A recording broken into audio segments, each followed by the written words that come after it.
Hello, నమస్తే అండి. శ్రీమతి మాదిరెడ్డి సులోచన గారి తరంగాలు నవల 9వ భాగానికి స్వాగతం అండి. అనంత్ అత్తగారు మామగారు వస్తామన్నారు. రెండో రోజు కొట్టు దగ్గర అందరూ కలుసుకున్నారు. తల్లి అక్క వచ్చారు. ఆఖరి కొడుక్కని ఆమె 2,000 రూపాయలు ఖరీదు చేసే చీరలు రవికలు జ్ఞానకు ఇప్పించింది. చాలా వరకు శేఖరే ఎన్నిక చేశాడు. జ్ఞానకు కొన్నన్ని అనంత్ భార్యకు కొన్నారు. శ్రీహరి గుండెలు అదిరిపోయాయి. మర్యాద కోసం మౌనం వహించాడు. అన్నీ నువ్వే ఎన్నిక చేసే కాడికి అమ్మాయిని ఎందుకు రమ్మన్నట్టు? తల్లి కసురుకుంది. నచ్చనివి నచ్చలేదని చెప్పొద్దుగా. ఎవరు వద్దని అన్నారు? శేఖర్ జ్ఞానవంక చూశాడు. ఆమె తల వంచేసింది. మేము ఇంకా జాకెట్ గుడ్డలు చీరలు చూడాలి. అమ్మాయి నువ్వు వెళ్ళి తనకిష్టమైన నగల సెట్టు 1,000 రూపాయల్లో తీసుకోండి. తల్లి చెప్పగానే శేఖర్ హుషారుగా లేచాడు. మీరు వెళ్ళి నచ్చినవి తీసుకురండి. నాకు నగల విషయం తెలీదు, నెమ్మదిగా శేఖర్ అక్కగారితో అంది. ఆమె నవ్వింది. పర్వాలేదు, శేఖర్కు బాగానే తెలుసు. ఈ లోపల అతను ట్యాక్సీని పిలిచాడు. వెళ్ళి చెల్లాయ్, బాగుండదు. శ్రీహరి కూడా బలవంతం చేయడంతో వెళ్ళి ట్యాక్సీలో కూర్చుంది. శేఖర్ వచ్చి పక్కన కూర్చోగానే ఆమె హృదయం వేగంగా కొట్టుకుంది. పెళ్లి కూతుర్లకు మౌనం వ్రతం పట్టే ఆచారం ఉందా? వంగిన తల మరీ వంగిపోయింది. మెడలు నొప్పి పెడతాయి. నేనేమీ రాక్షసుని కాను. కాస్త తల ఎత్తవచ్చు. ఈసారి బలవంతంగా తలెత్తి నిటారుగా కూర్చుంది. ట్యాక్సీ వెళ్ళి తోతారాం పాపాలాల్ కొట్టు ముందు ఆగింది. అతను దిగాక అతని వెనకాలే దిగింది. అతను ట్యాక్సీ డబ్బులిచ్చి పంపేశాడు. లోపలికి వెళ్ళారు. కొట్టు గుమస్తా శేఖర్ చెప్పినట్లుగా రకరకాల సెట్లు తెచ్చి ముందర పెట్టాడు. నాపై చూపినట్టే వాటిపై విముఖత చూపితే తర్వాత చింతించాల్సి వస్తుంది. నీకు ఇష్టమైనవి ఏరుకోవాలి అన్నాడు. విముఖత దేనికి లేదే అన్నది మెల్లగా. అమ్మయ్య, మౌనవ్రతం వదిలేవు, ధన్యులం. అతను నవ్వాడు. చిన్నగా ఆమె నవ్వింది. ఇరువురు ఏకగ్రీవంగా కెంపులు ముత్యాలు కలిపిన సెట్టు ఎన్నిక చేసుకున్నారు. అతను ధర చెప్పగానే జ్ఞాన వాటిని వదిలేసింది. వేరే చూపమంది. అదే వింతగా చూశాడతను. 1,300 చెప్తున్నాడు. మీ అమ్మగారు 1,000లో తీసుకోమన్నారు. అబ్బో, ఇప్పటి నుండే అత్తగారంటే ఎంత భయం. వెక్కిరించి ప్యాక్ చేయించాడు. డబ్బు చెల్లించి ఫోన్ తీశాడు. స్నేహితులకు కాబోలు అనుకుని దూరంగా నిల్చుంది. అన్నగారిని పిలవగానే చెవులను నిక్కపొడిచింది. మీకు అభ్యంతరం లేకపోతే. సందేహమే లేదు. మ్యాట్నీ సమయమైంది. మేమిరువురో సినిమాకి వెళ్తాం. నేను మీరెక్కడ వదలమంటే అక్కడ వదిలేస్తాను. థ్యాంక్స్. అమ్మ వాళ్ళ పని అయిపోతే ఇంటికి వెళ్ళపోమ్మని చెప్పండి. ఫోన్ పెట్టేశాడు. వాళ్ళంతా ఏమనుకుంటారు? నాకు ఎంత మాత్రం ఇష్టం లేదు అంది. అందరూ అనుకోకుంటే ఇష్టమేగా. శ్రీహరి గారి అనుమతి లభించింది. పద. అతని వెనకాలే నడిచింది. ఎదురుగా ఉన్న హోటల్లో ఐస్ క్రీమ్ తిన్నారు. నేను ఎవరిని చూసినా పెళ్లి కుదిరిన దగ్గర నుండి ఉత్సాహంగా ఉల్లాసంగా ఉంటారు. మొదటి రోజు నేను చూసినప్పుడు కనిపించిన ఉత్సాహమే లేదు. కారణం తెలుసుకోవచ్చా? ఈ వివాహం బలవంతంగా చేయట్లేదు కదా? లేస్తూ అడిగాడు. లేదు లేదు, అలాంటిదేం లేదు అంది అతన్ని అనుసరిస్తూ. ఇరువురు హాలు చేరారు. టిక్కెట్లు తీశాడు. అతని పక్కన వెళ్ళి కూర్చుంది. బాక్సులో ఇరువురే ఉన్నారు. ఈ వివాహం నీకు ఇష్టమైతే ఈ విముఖతకు కారణం చెప్పాలి అన్నాడు మృదువుగా, ఆమె చేతిని తన చేతిలోకి తీసుకుంటూ. లేదని చెప్పానుగా. అది అబద్ధమని నాకు తెలిసిపోయింది. చెప్పు జ్ఞానా. నాకెన్నో అనుమానాలు మొలకెత్తుతాయి. నువ్వెంతో విచారంగా ఉన్నావు. ఒక్క విషయంలోనూ ఉత్సాహంగా ముందుకు రాలేదు. మీ ఇంట్లో వారు ఒప్పించారా? లేదు లేదు, ఏవో సమస్యలు అంతే. నాతో చెప్పకూడనువా? ఆమె భుజాలు మృదువుగా తడుతూ అడిగాడు. అలాంటిదేం లేదు. ఆడపిల్ల వివాహం అంటే ఇంట్లో జరిగే ఖర్చులు తెలుసుననుకుంటాను. నన్ను చదివించటమే అన్నయ్య సాహసం చేశాడంటే నా వివాహం కూడా ఆడంబరంగానే చేస్తున్నాడు. తర్వాత అతను పడే అవస్థలు తలుచుకుంటే సంతోషం అంతా ఆవిరవుతుంది అన్నదే కానీ ఆమె హృదయంలో వారం నుండి గూడు కట్టుకున్న ఆవేదన అశ్రులుగా జారిపడసాగాయి. ఏమిటది? అంత బేలవైతే ఎలా? అంత ఆడంబరంగా చేయమని ఎవరడిగారు? ఆమె కన్నీరు తుడుస్తూ అడిగాడు. మీకు తెలీదా? ఆమె కన్నుల్లో ఎన్నో భావాలు చదివాడు. మరేమీ అనలేదు. సినిమా మొదలైంది. అరగంట గడిచాక ఇటు తిరిగింది. ఒక చెయ్యి తను వెనుకగా వేసి రెండో చెయ్యి గుండెల మీద ఉంచుకొని నిద్రపోతున్నాడు. నవ్వొచ్చింది. అలా అతని ముఖం మసక చీకటిలో మరింత అందంగా కనిపించింది. నెమ్మదిగా అతని చేయి తట్టింది. ఏమిటంటూ కళ్ళు విప్పాడు. నిద్రపోయేటప్పుడు ఎందుకు వచ్చినట్టో? ఇది సెకండ్ షో కూడా కాదే. నవ్వును బిగబట్టి అడిగింది. లేదు, సినిమా చూడాలని రాలేదు. నీతో ఏకాంతంగా కబుర్లు చెప్పుకుందామని వచ్చాను. నువ్వేమో అంతులేని సమస్యలతో బాధపడుతున్నావు. మరేం చెయ్యను? అతని ముఖం చూసి పక్కున నవ్వేసింది. అతను ప్రసన్నంగా చూశాడు. సినిమాకు దారి సినిమాది. ఇరువురు కబుర్లలో మునిగిపోయారు. జనం చేసే గోలకు సినిమా వదిలారని తెలిసింది. మొదటి ఆట టిక్కెట్ తెప్పించినా కొంటగా చూశాడు. తెప్పించండి, అన్నయ్యకు జవాబు చెప్పేది మీరు. మీరు రమ్మన్న చోటికి రావటమే నా వంతు. గట్టిదానివే. అతను లేచాడు. ఇరువురు కిందికొచ్చాక ఒక్క ట్యాక్సీ ఖాళీగా దొరకదు. రిక్షాలో వెళ్దాం. అతను రిక్షాని పిలిచాడు. అతని పక్కన కూర్చుంటే గమ్మత్తుగా ఉంది. శ్రీహరి సాహెబ్ కారులో కూర్చొని నిరీక్షిస్తున్నాడు. మీ అమ్మాయి తరిగిపోయిందేమో చూసుకోండి. నా వంతు అయిపోయింది శేఖర్, ఇక నీ వంతు. మా జ్ఞాన మనసు వెన్నపూస. చెల్లెల్ని దగ్గరికి తీసుకున్నాడు. చూశానండి. సినిమా చూడటం ఆపి అన్నగారి కష్టాలకు విలపించసాగింది. జ్ఞాన అతని వంక కొరకొరా చూసింది. బాగుంది పరిహాసం. రండి, కాఫీ తీసుకుందరు. శేఖర్కు కాఫీ ఇప్పించి తాము తీసుకున్నారు. జ్ఞాన త్వరగా వచ్చి కారులో కూర్చుంది. 5 నిమిషాలు ఇరువురు మాట్లాడుకున్నారు. తర్వాత అతను కారు దగ్గరికి వచ్చాడు. నగలు నా దగ్గరే ఉండిపోయాయి. కోటు జేబులో చేయి పెట్టాడు. అమ్మగారికి ఇవ్వండి అన్నది. అతను చిరునవ్వుతో వీడ్కోలు ఇచ్చి వెళ్ళిపోయాడు. శ్రీహరి వచ్చి చెల్లెల పక్కన కూర్చున్నాడు. కారు సాగిపోయింది. ఏం చెప్పావమ్మా శేఖర్తో? నేనేం చెప్పలేదే. మరేంటి అతను అలా అన్నాడు? ఏమన్నాడు? ఆత్రంగా అడిగింది. కట్నాలు కానుకలు అంటూ ఇల్లు గుల్ల చేసుకోవటం నాకేం నచ్చదండి. ఉండి సంతోషంగా ఇవ్వగలిగితే అది వేరు మాట. మా వారు బాగానే అడిగి ఉంటారు. అది వారి తప్ప కూడా కాదులేండి. మా బంధువుల్లో ఒక అతనికి 4 కూతుళ్ళు, ఒక అల్లుడు. ఆదర్శానికి పోయి కట్నం తీసుకోలేదు. అతన్ని ఆదరించేది పోయి నిర్లక్ష్యంగా చూస్తారు. లేనిపోని ఆడంబరాలు పెట్టుకోకండి అన్నాడమ్మా. మన సమస్యలు అతనితో చెప్తారా? నేనేం చెప్పలేదన్నయ్య. చూచాయిగా ఆడపిల్ల వివాహం అంటే సమస్య అన్నను. సరే, అతను మీరు సంతోషంగా ఇచ్చేది చిన్న మెత్త అయినా చాలు అన్నారమ్మా. నిజం, నువ్వు చాలా అదృష్టవంతురాలు అన్నాడు అభినందిస్తూ. అన్నయ్య సంకోచంగా చూసింది. చెప్పమ్మా, నా దగ్గర సందేహిస్తావే. ఈ విషయాలేవి ఇంటో చెప్పొద్దన్నయ్యా అంది. అలాగే అన్నాడు. అతనికి చెల్లెలి పెళ్లికి కలిసి వచ్చిన ఖర్చు తమ్ముని పెళ్లికి అయింది. అతన్ని అందరూ విమర్శించారు. ఆఖరున రేణుక కూడా అడిగింది. అన్ని చీరలు వాళ్ళు అడిగిన దానికంతా తలూపటానికి మీరేం లక్షాధికారా? జ్ఞాన అంటే వాళ్ళు ఇష్టంగా చేసుకున్నారు. మీరు ఇచ్చేది నగదు ఇస్తున్నారు. నీకు అర్థం కాకుంటే నేనేం చెయ్యను? వాళ్లను మనతో పాటు పిలిచి తప్పు చేశాను. అక్కడ నేను అభ్యంతర పెడితే అనంత్ ఏమనుకుంటాడు? అసలే ఒకడు దూరమై బాధపడుతున్నాం. పెళ్ళి పేరెంటం అంటే మనము అనుకున్నంతలో జరుగుతాయా? అన్నగారి స్థితికి జాలిగా నిట్టూర్చి అక్కడి నుంచి వెళ్ళిపోయింది జ్ఞాన. పెరట్లో మాలతి ఉపన్యాసం సాగిపోతుంది. అన్నిటికీ అదృష్టం ఉండాలి. నా పెళ్లిలో 4,000 తీసుకుని 500 ఖరీదు చేసే చీరలు పెట్టారు. కానీ ఇవ్వని వారే అదృష్టవంతులు రాధతో అంటుంది. పెద్దవదినకు అంతేగా. ఇంట్లో పుట్టిన ఒక ఇంటికి వచ్చిన అదృష్టం ఉండాలి అన్నది రాధ. అక్కడ ఉండబుద్ధి కాలేదు. వీడికి రోజుకు మతిపోతుంది. రేపు అతడు తన కాపురం వేరైతే ఈ అప్పులు ఎవడు తీరుస్తాడో అంటూ తల్లి గొణుక్కుంటుంది. మొదటిసారిగా ఆ ఇంటి నుండి దూరంగా పారిపోవాలనిపించింది జ్ఞానకు. అర్ధరాత్రి ఇల్లు చేరే అన్నగారికై ఎదురు చూస్తూ కూర్చునేది. ముహూర్తం 2 గంటలుందనగా శ్యామ్ దిగాడు.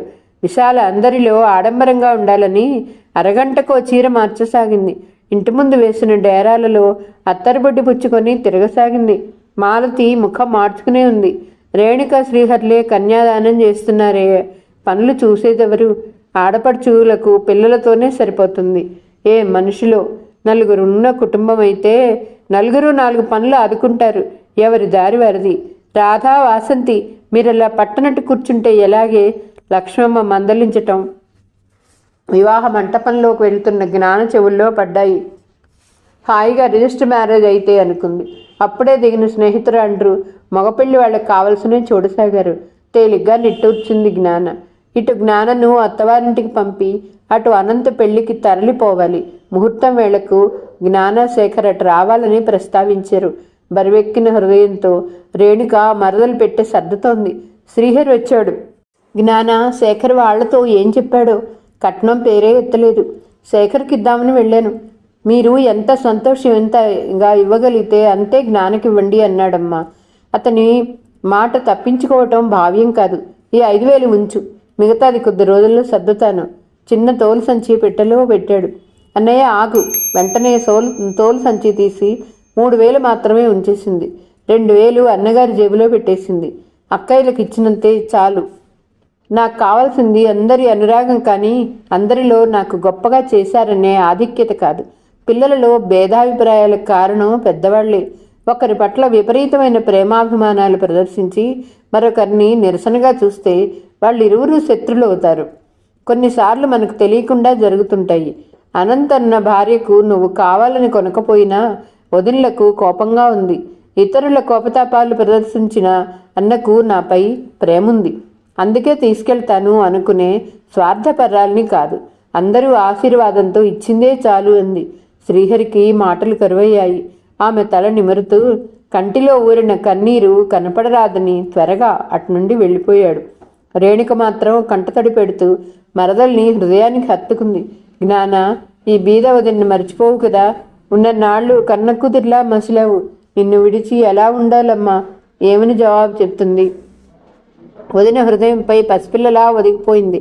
సాగనంపే దృశ్యం తలుచుకుంటే ఇప్పటికీ కళ్లకు నీళ్ళొస్తాయి. అన్నలు, వదినలు, అక్కలు, బావలు వారే పందిరి నిండా ఉన్నారు. బంధువులంతా ఎంత బలగమంటూ పొగిడారు. స్నేహితురా అంటూ నడిపించుకుని వచ్చి శేఖర్ పక్కన కారులో కూర్చోబెట్టారు. అంతా దూరంగా నిలబడిపోయారు. లోకనాథం, కృష్ణుడు మాత్రం కారు దగ్గరకు వచ్చారు. శ్రీహరి ఎక్కడా కనిపించలేదు. అతన్ని గురించి అడగాలనుకునే లోపలే శేఖర్ అడిగాడు మామగారిని. పెదబావగారు కనిపించరే? రఘు, అన్నయ్య నీళ్ళ పిలువరా? శేఖర్ పిలుస్తున్నాడని చెప్పు. చిన్నతల్లి కళ్ళు ఎర్రగా మారాయి. ఏడుస్తారా? ఛ, పిచ్చి తల్లివి. ఎక్కడ చదివితే అక్కడే నిద్రపోతుంది. శేఖర్ బాబు జాగ్రత్త అన్నాడు. ఉబ్బిన కళ్ళు కడుక్కొని వచ్చాడు శ్రీహరి.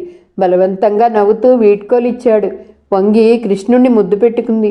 కన్నీటి తెరల్లో నుండి తన వాళ్ళనందరినీ చూసింది. 20 సంవత్సరాలు ఆ ఇంట్లో అందరికీ ప్రాణంగా పెరిగింది. ప్రేమ, ఆదరణ ఇక లభించవు. నిశ్చింతగా ఎక్కడ నిద్రపోయినా ప్రేమగా లేపి కూర్చోపెట్టి తీసుకెళ్ళి చదివించే అన్న. రక్షణగా కూర్చుని కళ్ళు పాడవుతాయి అని టేబుల్ ల్యాంపు చక్కగా అమర్చే తండ్రి. ఒక్క ముద్ద తినవే, ఎన్ని చిరుతిండ్లైనా అన్నానికి సాటా అని పెరుగన్నం కలిపి తినిపించే తల్లి. అలా చుట్టూ ఊడలాగి పీకి పెట్టకపోతే పిలవరాదు. అసలు బాబ్ చేయాల్సింది. ప్రేమగా మందలించే వదిన. దారి పొడుగునా కబుర్లు చెప్పే చిన్నన్న.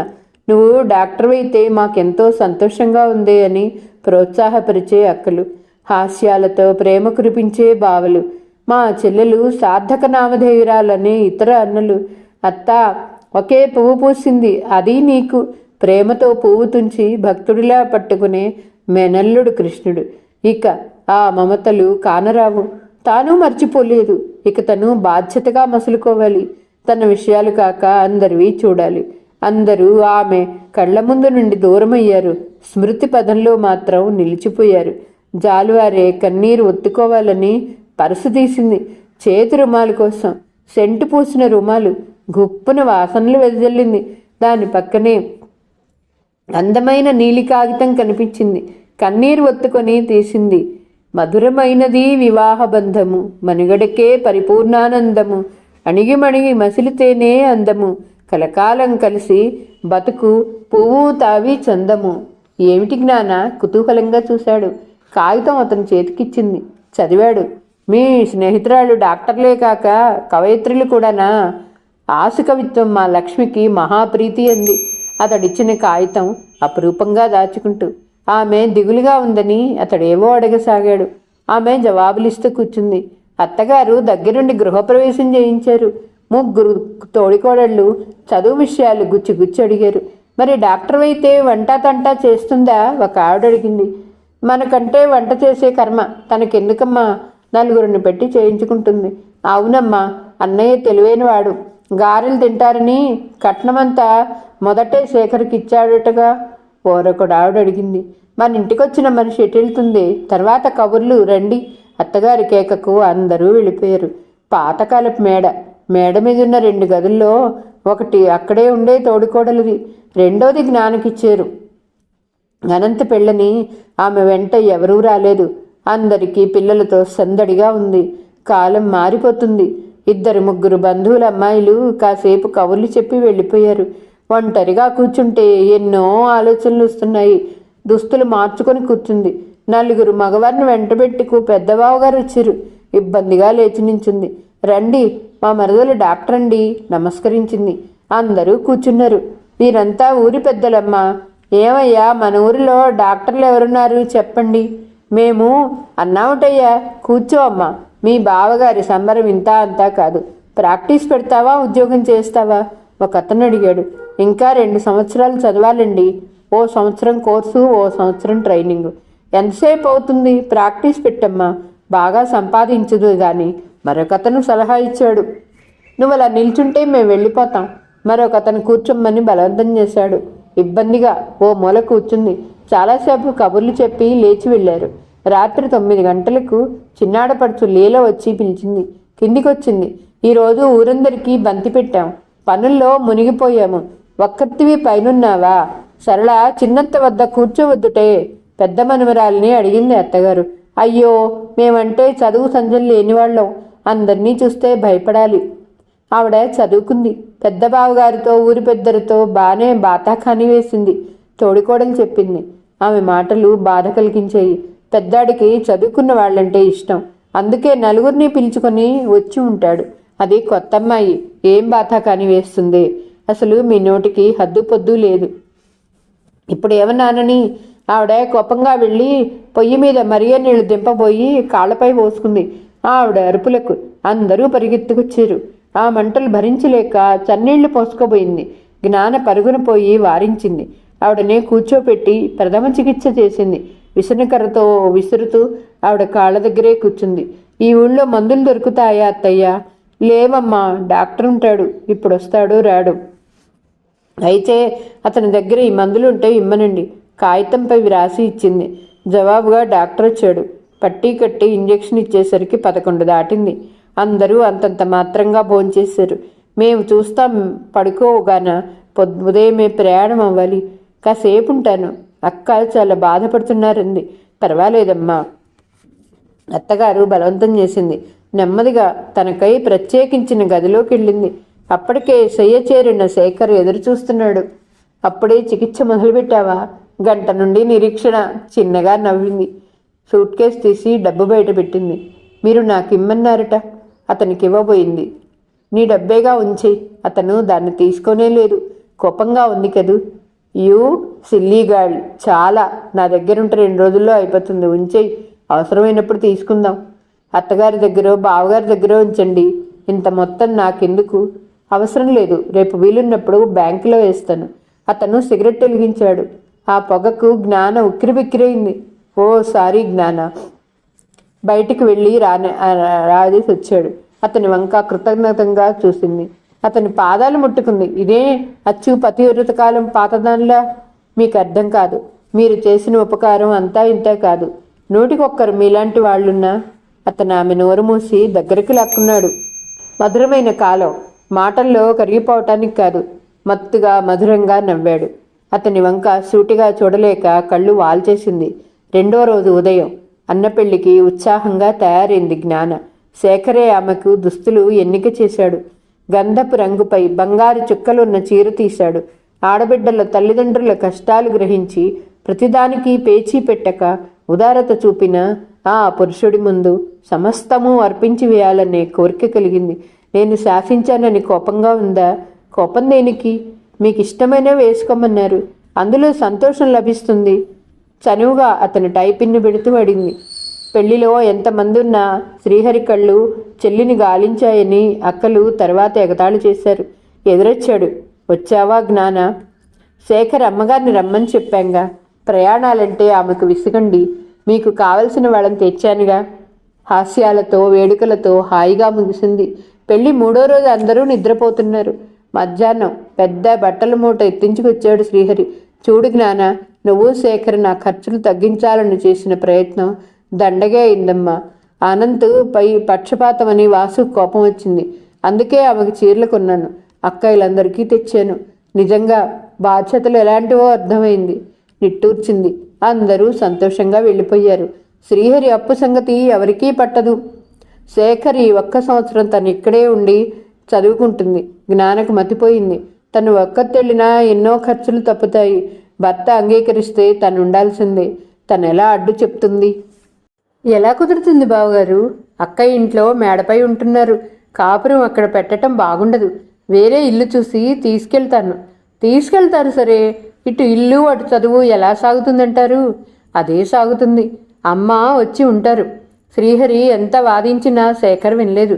అన్నగారి ప్రేమమయమైన అర్థింపుకు కరిగిపోయిన పరిస్థితులు అర్థం చేసుకుని భర్త వెంబడి వెళ్లాలనే నిశ్చయించుకుంది. జ్ఞాన భర్త దగ్గరకు వెళ్ళక మునిపే అనంతకు దూరం ట్రాన్స్ఫర్ అయింది. అతని మామగారే చేయించారట. నిజాలు ఎవరికీ తెలియవు. అప్పులు తీరాలంటే మాటలా? ఇటు వృద్ధులైన తల్లిదండ్రులకు ఏదో ఒక జబ్బు. మరుసటి సంవత్సరమే లక్ష్మణ్ వివాహమైంది. ఎవరి సంసారం వారికి అయ్యాక అన్నగారికి డబ్బెలా పంపుతారు? అభిమానధనుడైన శ్రీహరి అడగడు. భగవాన్, అందరికీ అన్నీ చేసిన అన్నయ్యను అన్యాయం చెయ్యకు అని జ్ఞాన కన్నీరు నింపుకుంది. అన్నయ్యకు అవసరం. అబ్బాయి చదువుకుంటూ శేఖర్ ఎన్నోసార్లు తన అన్నగారులకు డబ్బు పంపగా చూసింది. చిన్నన్నలు ఎలా మర్చిపోతున్నారో. శేఖర్ నోరు తీవ్రంగా చేసిన హృదయం మంచిది. కృష్ణుడి చదువు కాదన్రు అనుకుని నిద్ర పట్టింది. పడుకోనివ్వండి పాపం. ఉరుకులు పరుగులు. శ్రీహరి మాటలకు మేలుకుంది. అప్పటికే మార్తాండు తీక్షణ రూపం దాల్చి ప్రపంచాన్ని పట్టపగలు చేశాడు. ఒళ్ళు విరుచుకుంటూ లేచింది. నిశ్చింతగా నిద్రపోయాను. లేపొద్దా వదినా? లేచి ఏం చేస్తావమ్మా? కృష్ణుడు అప్పుడే అనిల్ని తీసుకుని ఊరి మీద పడ్డాడు. వీడికి తిరుగుడంటే చాలా ప్రీతన్నయ్య. అనిత మధ్యలో ఏడ్చిందా వదినా? లేదు, హాయిగా పడుకుంది. రా, మొహం గడుక్కుందువు. నీకోసం మీ నాన్నగారు అన్నయ్య కాఫీ తీసుకోకుండా ఎదురు చూస్తున్నారు. చెప్పమే. పరుగులు పెట్టినట్టే లేచి వెళ్ళి మొహం గడుక్కొని వచ్చింది. అందరి సరసన అలా కూర్చుంటేనే కడుపు నిండినట్టు అయింది. నువ్వురా వదినా? బలవంతం చేసి కూర్చోబెట్టింది. అందరూ పలహారాలు ముగించారు. తల్లి మూలుగుతూ పడుకుంది. జ్ఞాన ఆదుర్దాగా దగ్గరికి చేరింది. ఏమ్మా, ఒంట్లో బాగుండలేదా? వయసు మీరిందా? నిన్న నువ్వు వస్తావని 4 సార్లు ఇంట్లోకి బయటికి తిరిగాను తల్లి. కాళ్ళు లాగుతున్నాయి. తల్లి కాళ్లకు మందు రాస్తూ కూర్చుంది. ఉండమ్మా, సెలవు పెట్టాను. శ్రీహరి పాపను ఎత్తుకొని కూర్చున్నాడు. చిన్న తల్లి, ప్రాక్టీస్ పెట్టవా? అలా అయితే ఇంత ఉరుకులు పరుగులు ఉండవేమో. లోకనాథం అడిగాడు. ఇప్పుడే ఎలా కుదురుతుంది నాన్న? ఇల్లుకు తీసిన అప్పు కొంచెం ఉంది. కారు కొన్నాం. మరో 4 సంవత్సరాలు అయితే చూద్దాం. మీకు భూములు అవి ఉండాలి కదమ్మా. ఊళ్ళో ఉండే 2 అన్నగారులు చదువుకోలేదని భూములన్నీ వదిలేశారు. అత్తయ్య బలవంతంగా కొంత ఉంచింది. అది ఆవిడ ఉన్నంత వరకు ఫలసాయం వాడుకోమన్నారు. 2 వదినలున్నారు. అంతా శేఖర్లా ఆలోచించితే ఎంత బాగుండు తల్లి. మీ చిన్నన్నలకు అమ్మా నాన్న ఉన్నారన్న స్పర్శే లేదు. బాధగా నిట్టూర్చాడు. చూడు జ్ఞాన, నేను ఏం చేసినా తృప్తి లేదు. ఇలా ఆలోచిస్తూ ఆరోగ్యం పాడు చేసుకుంటారు. ఒక్కడే కొడుకుంటే పోషించరా? నాకే 10 మంది ఉన్నారు. శ్రీహరి అడిగాడు. అవునన్నా అన్నయ్య అండనా? మీకు చింత దేనికి? మీరు బాధపడినా ఆరోగ్యం పాడవటం తప్ప లాభముందా? భగవంతుడే ఆయన్ను ఆశీర్వదిస్తాడు. నువ్వు వాళ్ళలాగా మాట్లాడతావా చిన్న తల్లి? తృప్తి పడాలే మరి అన్నాడు ఆయన. అన్నయ్య, వీళ్ళిద్దరినీ ఒకసారి తీసుకురా, పరీక్ష చేయిద్దాం. జ్ఞాన మాట పూర్తిగాక మునిపే చుట్టుపక్కల వాళ్ళు ఒక్కొక్కరే వచ్చి మాట్లాడి తమ జబ్బులను కూర్చి చర్చించి సలహాలు పొంది వెళ్ళిపోయారు. అలా కూతుర్ని అందరూ అడుగుతుంటే తనకేదో లభించినట్టు సంతోషపడ్డాడు లోకనాథం. అలా అడగటం ఇష్టమే అయినా కూతురికి విశ్రాంతి లేదే అని తల్లి బాధ. అక్కడ రోగాలు, రోగిష్టి వాళ్లతో విసిగి వస్తే ఇక్కడ ఇదేనా? రా తల్లి, కాసేపు విశ్రాంతిగా కూర్చుందువు.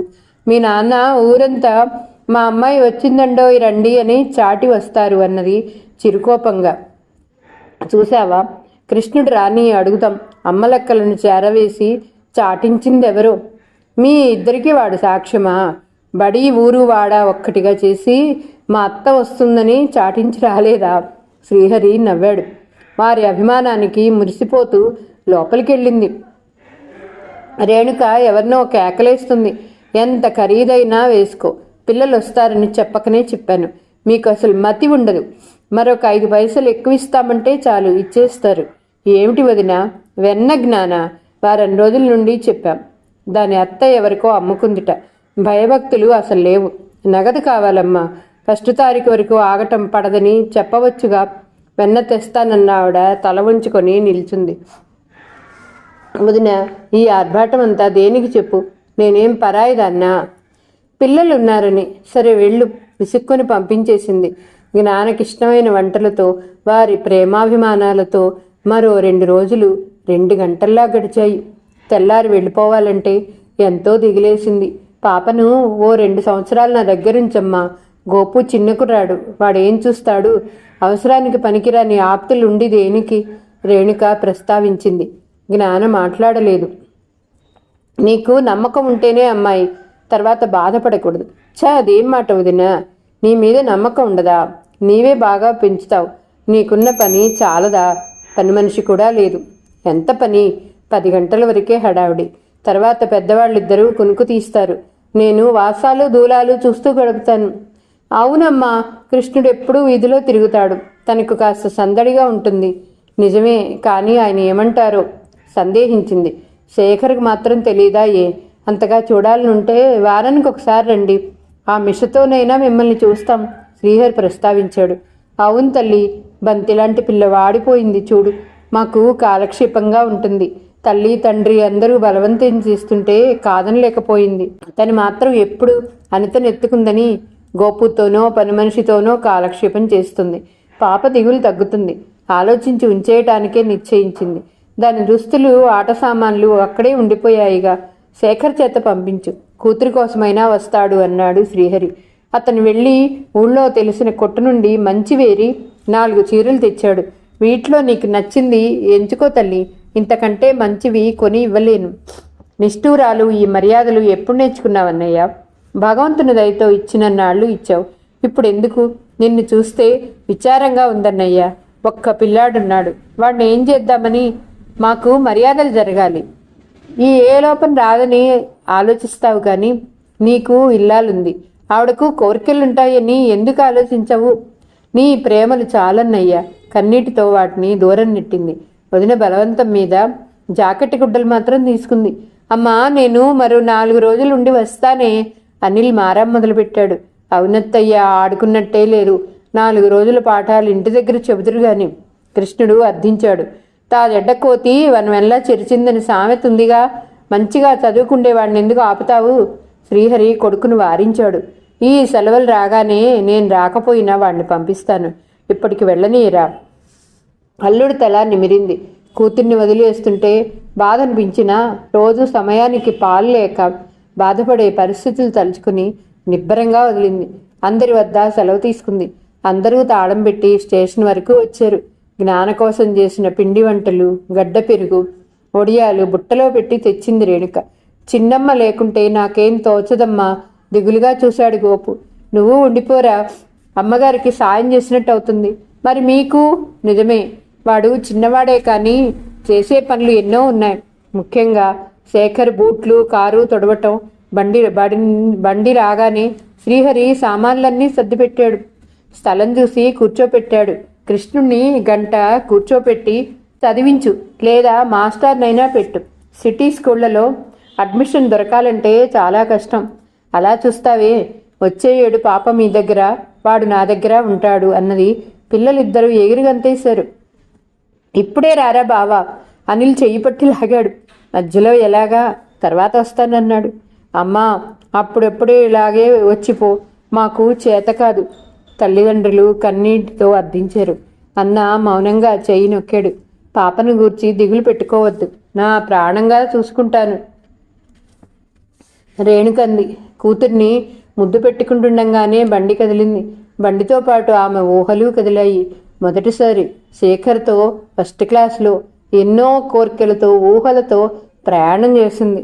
ఈరోజు కథ ఇంతటితో సమాప్తం అండి. మరలా తర్వాయి భాగంతో కలుద్దాం. నా కథ మీకు నచ్చితే please like, share, subscribe and comment. ఉంటానండి. పద్మావతి చావలి.